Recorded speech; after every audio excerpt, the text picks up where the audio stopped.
이 시간 함께 이 자리에 오신 모든 분들에게 하나님께서 주시는 은혜와 위로가 있기를 원합니다. 오늘 고린도전서 14장 1절에서 12절 말씀 가지고 은혜를 잠시 나누겠습니다. 이 바울이 지난 13장에서 은사를, 하나님께서 주시는 이 은사를 움직이는 동력이 무엇인가? 그것이 바로 사랑이다. 이제 이런 이야기를 했습니다. 방언이 있어도 예언이 있어도 모든 것을 구제하고 순교적으로 헌신을 한다고 해도 사랑이 없으면 아무 소용이 없다. 이제 이런 이야기를 했었습니다. 그리고 이제 사랑의 특징들을 소개했는데 지난 13장의 1절부터 3절까지 그리고 4절에서 7절까지 차이점이 있다고 말씀을 드렸습니다. 그래서 1절부터 3절까지는 내가가 주어였는데 나를 주어로 삼았었는데 사랑을 말할 때는 나는 사라지고 사랑이 앞으로 드러났다. 그래서 내가 주어가 될 때는 사랑이 사라지고 또 사랑이 주어가 될 때는 내가 사라진다. 이것처럼 진정한 사랑은 나를 앞세우지 않아야 가능하다라는 말씀을 나눴었습니다. 그리고 예언과 방언과 지식은 우리가 이 땅에서는 우리에게 굉장히 유효하지만 우리가 이제 다시 주님을 배우는 그때에 가면은 그때는 그런 것들이 다 폐하여지지만 사랑은 영원하다. 또 이렇게 이야기를 했고 믿음과 소망과 사랑 중에 사랑이 가장 제일이라고 말한 이유는 그 사랑이야말로 하나님의 본질적인 성품이기 때문이라고 말씀을 드렸습니다. 이어서 이제 14장을 오늘 보시니까 이제 여기에 방언과 예언에 관한 이야기가 소개되어 있습니다. 오늘 본문은 사실 그냥 쭉 그냥 읽어만 보셔도 이런 이야기구나 라는 걸 충분히 아실 수가 있습니다. 1절에 사랑을 추구하며 신령한 것들을 사모하되 특별히 예언을 하려고 하라. 바울이 또 사랑을 추구하라 얘기했는데 이건 앞에서부터 계속 하나의 이제 이야기로 이어져 오는 것입니다. 사랑을 강조하는 이유는 그것이 교회의 덕을 세우는 일이기 때문입니다. 그래서 바울은 계속해서 고린도 교회 성도들에게 이기적인 생각을 하지 말고 자기 중심으로 생각하지 말고 모든 일들을 교회의 유익과 덕을 세우는 일을 위해서 해야 됩니다. 최선을 다해야 됩니다. 이런 방향으로 지금 이제 독려해 가고 있는 것입니다. 방향이 이렇게 계속 이런 반복돼서 이런 얘기를 한다는 것은 우리가 고린도 교회를 가보지 않았지만 그 교회의 현재 상황이 이랬겠구나라는 것을 충분히 짐작을 할 수가 있습니다. 당시에 고린도 교회 성도들은 방언을 최고의 은사라고 생각했었습니다. 그래서 방언이라는 건 사실 사람들이 아무도 잘 알아듣지 못하는 말 아니겠습니까? 어떻게 보면 방언을 하는 자신도 자신의 말을 알아듣지 못합니다. 근데 그걸 사람들 앞에서 큰 소리로 말하는 것이 어떤 그 성령을 받은 사람의 증거라고 그렇게 그것을 자랑하면서 드러냈던 것이죠. 그리고 방언하지 못하는 사람들을 차별해 왔던 것입니다. 분명히 방언은 성령이 주시는 은사 중에 하나이지만 교회 안에서 이 방언이 복음을 위해 성도를 하나로 화합시키고 또 교회에 덕을 끼치는 것이 아니라 오히려 어떤 분열과 갈등의 이 주범이 되어 버렸습니다. 그래서 바울이 방언을 부정하는 것은 아니지만 그러나 고린도 교회 현재 상황에서는 이게 덕이 되지 않는다. 이제 이런 의미로 이야기를 하는 것입니다. 오늘 본문에 신령한 것을 사모하라 이렇게 말했는데 이 말을 딱 꺼낼 때 고린도 교회 교인들 입장에서는 신령한 것 하면 방언이겠지 이렇게 생각을 하겠지만 바울은 거기서 특별히 예언을 하려고 하라, 예언을 하라 이렇게 말했습니다. 이 예언이라는 말은 물론 미래의 일을 말한다라는 그런 뜻도 그 안에 들어있지만 여기서 말하는 그 예언은 하나님께서 주신 말씀을 전하는 것, 맡길 예자로 생각을 해서 그래서 하나님 맡기신 말씀을 전하는 것.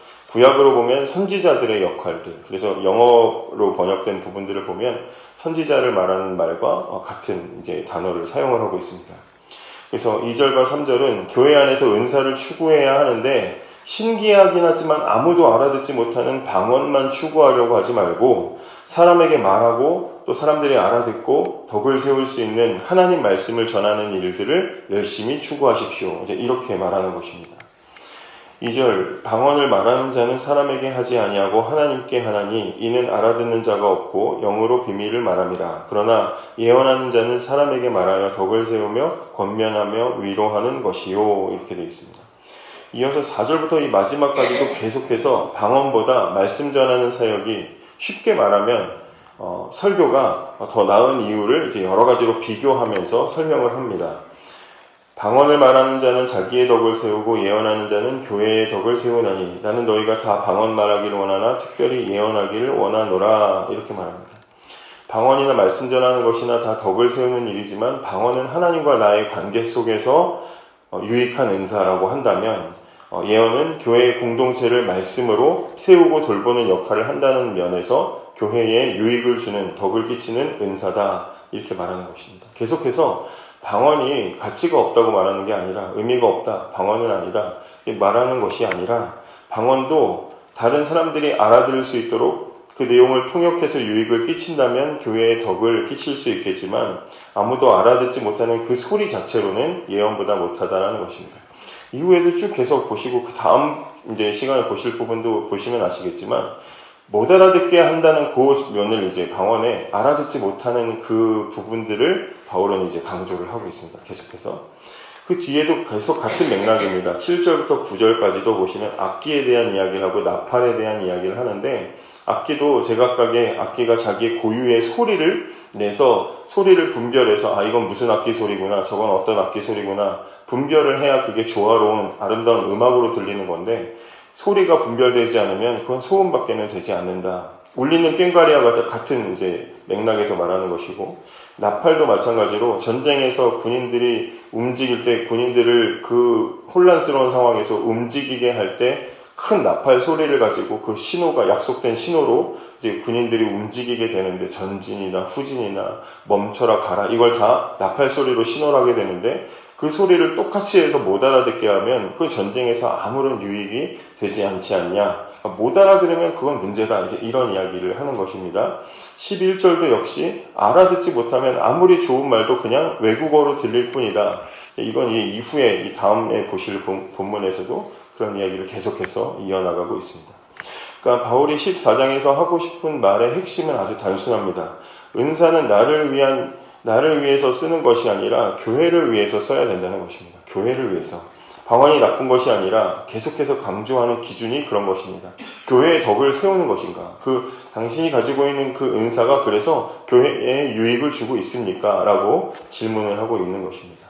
아무리 신령해 보이고 특별해 보이고 대단해 보이는 은사를 가지고 있다고 해도 그것이 아무도 못 알아듣고 그리고 공동체에 유익을 끼치지 않는다면 나팔이 제소리 내지 못하는 것과 다를 바가 없다.